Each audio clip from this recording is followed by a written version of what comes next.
Meus irmãos, a paz do Senhor. Para mim é um grande prazer estar aqui mais uma vez com os irmãos. A nossa finalidade aqui é compartilhar um pouco a palavra do Senhor nosso Deus, e aqui estamos nessa sequência estudando a primeira carta do nosso tão amado apóstolo Pedro, e hoje chegamos aqui no capítulo 4.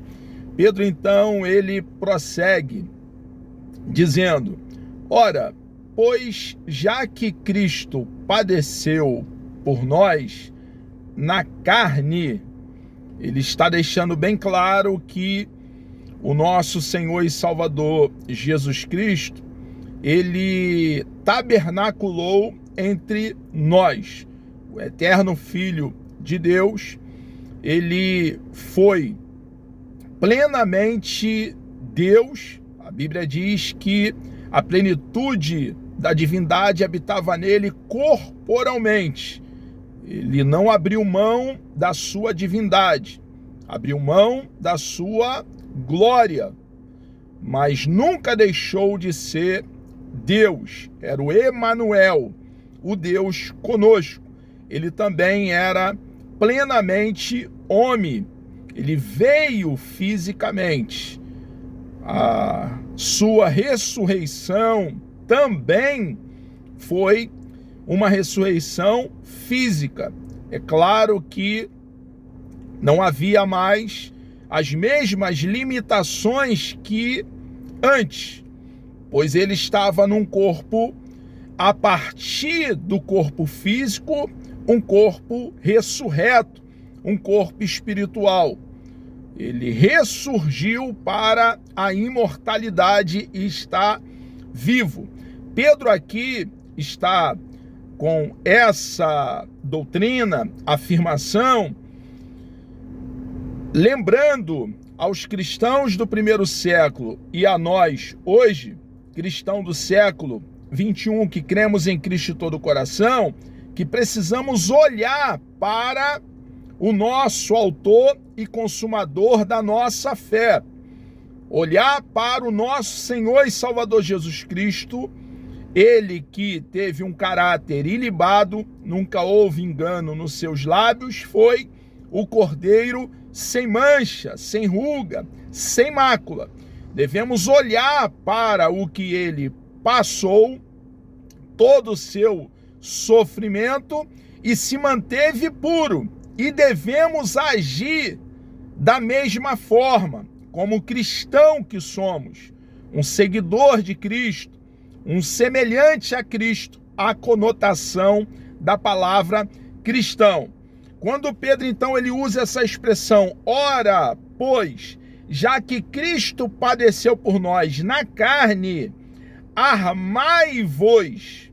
Ele quer que esteja bem claro para os nossos irmãos e amigos ali que criam em Cristo de todo o coração no primeiro século, que estava ali naquela região da Ásia Menor, atual Turquia, a qual o apóstolo Pedro está endereçando a carta, e nós hoje também entendamos todo o sofrimento que Cristo passou e como ele se manteve fiel a Deus, fiel no seu propósito. Nós também devemos estar conscientes e nos armar, nos vestir, nos cingir.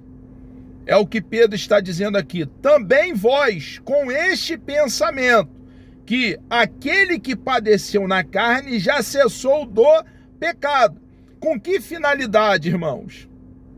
A realidade, o pensamento está cônscio de que o nosso Senhor e Salvador Jesus Cristo se manteve puro. Qual é a finalidade de entender essa verdade? Para que no tempo que vos resta na carne, ele está dizendo, para que enquanto estivermos aqui em peregrinação no planeta Terra, e olha que estaremos passando por dificuldade, problemas, por lutas, pois não estamos isentos de dificuldade, assim como a videira verdadeira passou por dificuldade, nós, ramos dessa mesma videira, também padeceremos dificuldade. No mundo, como disse o nosso Senhor e Salvador Jesus Cristo, teremos aflição. Cada um de nós cristãos devemos tomar a nossa cruz e seguir o nosso Senhor e Salvador Jesus Cristo. Observe que a ordem de cada um de nós tomar a nossa cruz e seguir a Jesus é para nós que cremos em Cristo de todo o coração. É impossível o ímpio cumprir a palavra de Deus da maneira que Deus deseja que ela seja cumprida e vivida. São doutrinas para os cidadãos do reino dos céus. Ensinamentos que só são possíveis serem realidade na vida daquele que nasceu de novo e tem a habitação da terceira pessoa da Santíssima Trindade, o Espírito Santo. Para quê? Para que no tempo que vos resta na carne, nessa peregrinação, nesse tabernáculo corruptível e mortal, não vivais mais segundo as concupiscências dos homens, mas segundo a vontade de Deus. Pedro está deixando bem claro que um dia, em nossa vida pregressa, antes de abraçarmos a causa do cristianismo, vivíamos no curso deste mundo, fazendo a vontade desse sistema corrompido, mas fomos chamados das trevas para a luz e devemos viver como filhos da luz.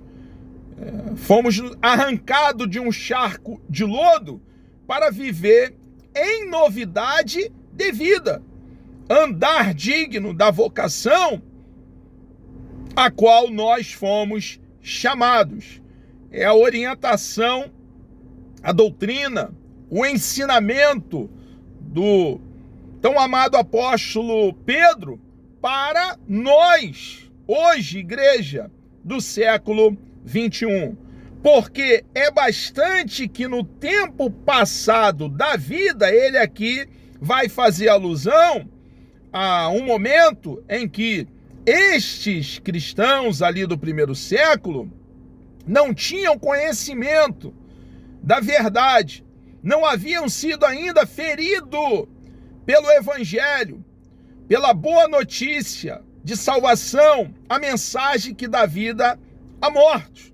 Ele vai lembrá-los que eles, antes de terem um encontro com o nosso Senhor e Salvador Jesus Cristo, viviam uma vida desregrada, dissoluta. Porque é bastante que no tempo passado da vida fizéssemos, observe que ele se coloca também, houve uma transformação na vida daquele que está doutrinando, que é o apóstolo Pedro. Ele também viveu uma vida desregrada, dissoluta, mas, uma vez alcançado pela graça de Deus mediante a fé, vivia agora uma vida radicalmente, completamente diferente. Vivia em novidade de vida, vivia e andava no Espírito, porque é bastante que no tempo passado da vida fizéssemos a vontade dos gentios, andando de que forma, irmãos? Nas trevas. Então, evangelho fala de uma ruptura com a vida anterior, com o proceder, com o agir, com o praticar anterior. Não é um adendo. O cristianismo não é um adendo, um acréscimo.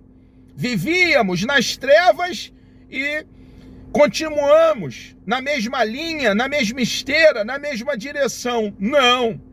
Nós agora, irmãos, fomos vocacionado pelo nosso amado e bondoso Deus, o Deus de toda a graça, para agradá-lo diariamente, a despeito de sermos falhos e pecadores. Se dissermos que não temos pecado, não há verdade em nós. Mas a nossa postura é de aversão ao pecado. Queremos que o nosso Deus tenha prazer em nós, porque é bastante que no tempo passado da vida fizéssemos, ele se coloca, houve uma mudança radical e completa na vida do apóstolo Pedro. A mensagem pregada, ensinada, é para toda a igreja, e o apóstolo Pedro também era a igreja. Quando o nosso pastor ou algum irmão querido está pregando, ensinando, a mensagem também é para aquele que está predicando, porque ele também é igreja. Não é para alguém especificamente, é para todos nós. São verdades eternas. Fizéssemos a vontade dos gentios, andando em dissoluções, concupiscências, borracheiras, glutonarias, bebedice e abominações e idolatrias. Então, irmãos, vivíamos na idolatria, na bebedeira, éramos glutões, o apetite desordenado, mas, uma vez alcançados pela graça de Deus mediante a fé, uma vez agora plantado, arraigado, fundamentado em Cristo, a nossa lei é o nosso manual, a nossa bússola, a nossa regra de fé e prática, o rolo sagrado, as sagradas letras, e diariamente buscamos ajuda, coragem, força, poder, unção, virtude no Espírito Santo que reside dentro de nós para andarmos em espírito e agradarmos o nosso Deus. Não queremos que o nosso Deus se entristeça conosco, e com o coração cheio de amor por Ele, por aquele que muito fez por nós, lá naquela pequena colina chamada Gólgota, lugar da caveira, que na ocasião estava fora dos muros de Jerusalém, com o coração cheio de gratidão, saturado de ações de graça, queremos agradá-lo, queremos fazer a sua vontade, queremos a vontade de Deus antes da nossa. E temos o exemplo, o padrão, o referencial no nosso Senhor e Salvador Jesus Cristo, que a despeito das lutas, dos problemas, das dificuldades, do seu sofrimento, se manteve no cumprimento da missão que recebera de Deus Pai. Então nós cristãos precisamos agir da mesma forma. Pedro ainda prossegue e acham estranho não correrdes com eles no mesmo desenfreamento de dissolução, blasfemando de vós. Claro, irmãos, que nós precisamos manter as nossas amizades, mas muitos dos nossos amigos, uma vez observando que fomos alcançados pelo Evangelho, a boa mensagem de salvação, fez uma mudança radical. Uma vez entendendo essa mensagem, estamos vivendo em novidade de vida, vão nos caluniar, difamar, outros vão se distanciar de nós. Isso aconteceu com muitos de nós cristãos. Quantos se afastaram?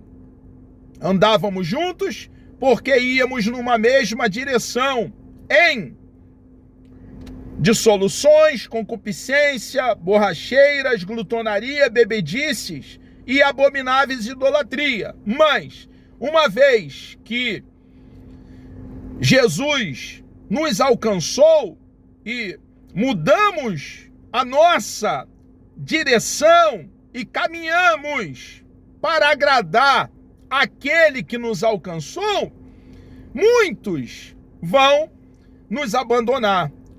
Alguns desses que a princípio deixarão de ser nossos amigos, um dia também foram alcançados pela graça de Deus e tiveram vidas transformadas. É uma realidade que aconteceu na minha vida e na vida de muitos de nós, irmãos cristãos.